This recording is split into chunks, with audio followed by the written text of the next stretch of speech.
a huge degree of infrastructure. Mocking. So, again, quite a contentious area. Does anyone think there's a difference between mocks, fakes, and stubs? Okay, so a few hands go up. I think everybody's hand should have gone up. So what that tells me is I'm going to go very quickly through the mocking, or rerun the mocking discussion. So mocking is the process. No, let's start again. Test doubles is a process of generating some fake component which you can then use in your tests instead of the real dependency, so that you can set up your environment to get the results and the context that you want. Mocking has become a synonym for creating those test doubles. But in fact, going back into the dim and distant past, mocking is a very specific term.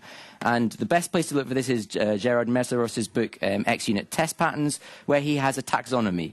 So dummy objects, where things that you pass around, they're real objects, but they never get used. So if you have got a parameter list, and the last parameter in the behavior that you're using is not important, you can pass a null in, or you can pass a default constructed object. That's a dummy object. It never gets used. It's getting passed there just to satisfy some sort of contract.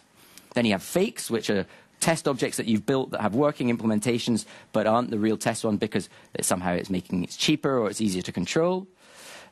Stubs are more specific, where they just give you canned responses. So if you need, when you call this service, you want it to say connection refused, you can create a stub class or component that returns that method, that value every time it gets called, and that allows you to test your component's behavior when the connection is refused, for example. And mocks are then much more powerful. Mocks generally come with frameworks.